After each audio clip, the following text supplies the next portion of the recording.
Welcome back, everyone, to the Bears Private Plays YouTube channel. Today is Tuesday, July 9th, and I'm back breaking down 6 total plays for Tuesday night's slate of games in the MLB. We're going to be looking at the Arizona Diamondbacks going up against the Atlanta Braves as the first play, and then the best play of the day will be between the Miami Marlins and the Houston Astros. 2 total game picks as well as 4 total player props, and the best 2 player props will be towards the end of the video as always. I hope everybody has a great Tuesday, and let's break down some ball. All right, guys, let's get into this graphic from Monday night. I'm recording 7th inning right now in the Nationals game. I had to turn it off. They're pissing me off too much. We do have the Nationals on the money line going up against the Cardinals 2-0 currently. This team, they can't score. I mean, they can't score. They're getting base hits. They're getting base hits. They're getting base hits. Can't get anybody across. I don't know. Maybe it's just a rotation. Maybe it's just a batting lineup that they have out there right now. But yeah, Miles McCollum, we should be scoring runs on Miles McCollum. So right now, not looking great for the Nationals. We did take a loss for Francisco Lindor. The Pittsburgh Pirates destroyed the Mets. The grimace is over. I think the Mets just suck again. We do have Dakota Hudson over 2.5 runs to save the best place of the day going up against the Reds. Hopefully that one hits. We do have the Angels on the money line going up against the Rangers. Adolis Garcia over 1.5 base against the Angels. Logan O'Hoppe over 1.5 base against the Rangers. And then CJ Abrams, he is hitless right now going up against the Mets. He should have at least 1 at-bat, possibly 2 at-bats going up against the Mets or going up against the Cardinals in that game. So hopefully we can salvage the day after the Nationals and Francisco Lindor will probably be 2 losses there. Let's go take a look at the leaderboard. I do have an 0-1 day so far on the best bets with Francisco Lindor, but this is the updated leaderboard. Still 10 games above 500 on the game pick side, 25 plus games above 500 on the player prop. So not bad, but we need to get a sweep. We haven't had a sweep in so long, I feel like. A lot of 2-1 days so far. So we need to get a sweep, and we're going to start with the first play of the day. Not the best play of the day, but it is going to be a match between the Atlanta Braves and the Arizona Diamondbacks. We have a couple big names on the mound, but I'm going to trust the Diamondbacks starting pitcher in this game a little bit more than the Braves. It's going to be Charlie Morton back on the bump for the Braves going up against Zach Gallen. Both these guys are coming off bad starts against the Giants for Charlie Morton and the Dodgers for Zach Gallen. But I do think Zach Gallen has been the more consistent arm this season, and I'm going to take him on this game on the money line in the first 5 innings in favor of the D-backs. We're going to start with Zach Gallen, and I saw a stat the other day on Twitter about Zach Gallen. He's thrown his 5 hardest pitches in his career over the last 2 starts. This is going to be year number 7 in the MLB for him. So he's getting more power apparently in that arm. He has been a very reliable pitcher his entire career besides 1 season with the D-backs. And this season it's no different. He's coming in with a 3.06 ERA and a 1.11 whip.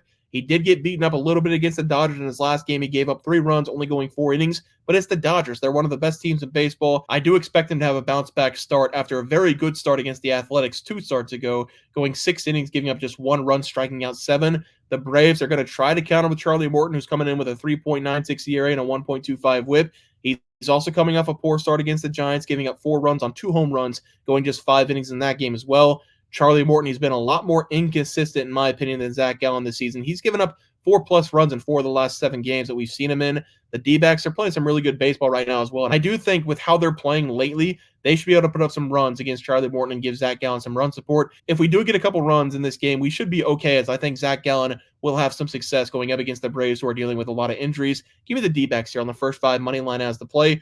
For the player props on the screen, I'm just going to be playing one of them. It's going to be Christian Walker to go over 1.5 bases going up against the Braves. Christian Walker, he screwed us the other day of a sweep. He was red hot at the plate, but apparently we got him on the wrong day. I'm going to go back to him in this game, though, because Charlie Morton, he's been giving up some home runs over the last 3 games, 3 in total, and I do think this is a very good match for Walker to show off his power. Coming into this game, Christian Walker has collected at least 1 hit in 7 of his last 8, having multiple hits in 6 of those 7 games. And, of course, the 1 game he didn't record a hit, we had him as one of the best player props of the day. He is bringing in a batting average of 268, and against right-handed pitching this season, he has nearly all of his extra base hits, including 14 doubles and 18 home runs against righties. This is a good match for him. I'm taking him over 1.5 bases as the graphic play today. For the best play of the day, we are going to be looking at a match between the Miami Marlins and the Houston Astros. There are a lot of questions that I would like to be answered about the Houston Astros. They're dealing with a lot of injuries, apparently. I knew about the rotation taking a beating this season, but Jose Altuve, he's been in and out of the lineup as well. I don't think he's going to play in this game either. I don't think it's really going to matter because the Astros, they are a pretty good hitting team up and down the lineup, even without Jose Altuve in that lineup.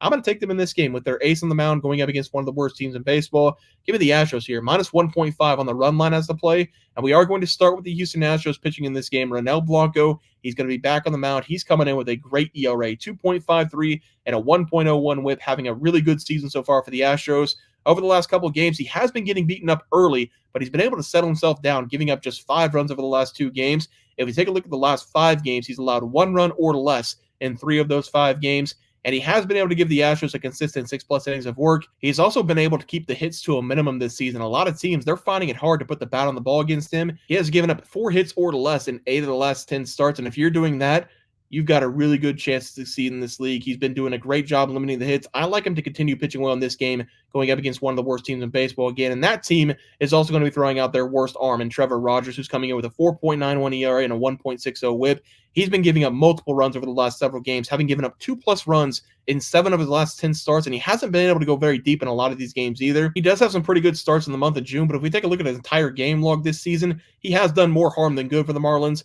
Whenever he's on the mound, this team does not win a lot of games. He has a record of 1-9 this season in 17 appearances. I think the Astros will be able to hit around on Trevor Rogers, and we have Ronel Blanco on the mound, who should just shut down the Miami Marlins. I'm taking the Astros here, minus 1.5 as the best play of the day.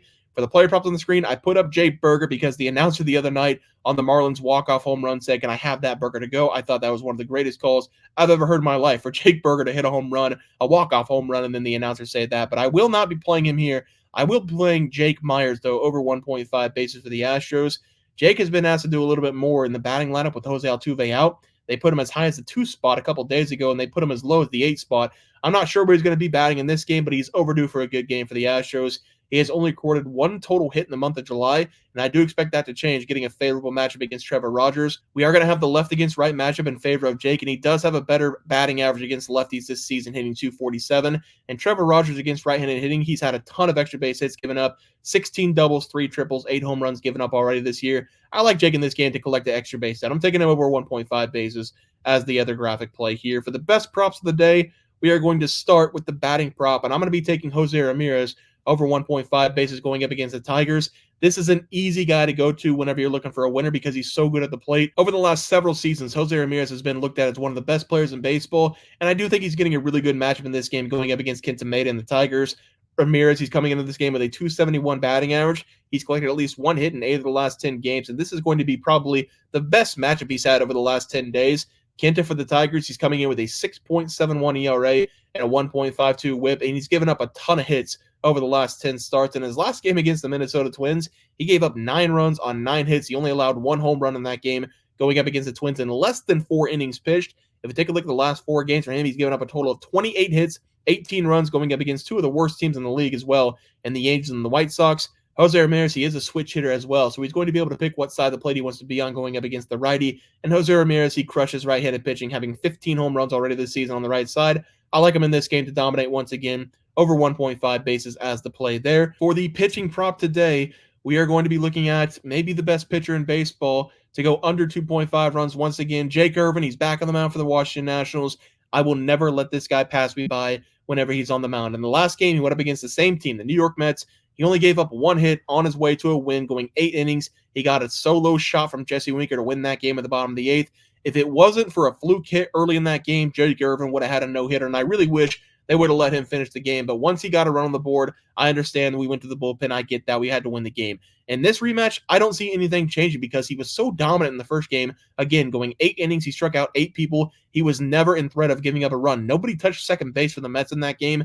That now makes 3 consecutive starts for Jake Irvin, giving up 1 run or less. And over the last 2 games, he's only given up a combined 2 total hits. If you want to go back even further, he has gone 5 of the last 6 games, giving up 1 run or less. And over the last 10 games, he's given up 2 runs or less in 9 of those 10 games. And I need to remind some people that this is only his 2nd year in the major leagues with the Washington Nationals. Last season, he had a 4.61 ERA, a 1.42 whip. This season, 2.80 ERA and a flat 1 whip. That is some really good improvement. He's going to be so good in the future. He has been untouchable over the last several games, going up against some pretty good teams. He's had some matchups against some pretty bad teams as well. But the New York Mets, the last time they saw him, they couldn't touch him. I expect the same thing in this game. Give me Jake Irvin under 2.5 runs once again against the Mets as the play here. All right, let's go to the graphic recap. We are going to be looking at the D-backs on the first 5 money line. We're going to trust Zach Gallen on that game. Christian Walker over 1.5 bases going up against the Atlanta Braves. Jake Myers for the Astros over 1.5 base against Trevor Rogers. And then the best play of the day, Astros on the run line, minus 1.5 against Miami Marlins. Jake Irvin, under 2.5 runs. Do I call another no-hitter? No, I will not. Matt?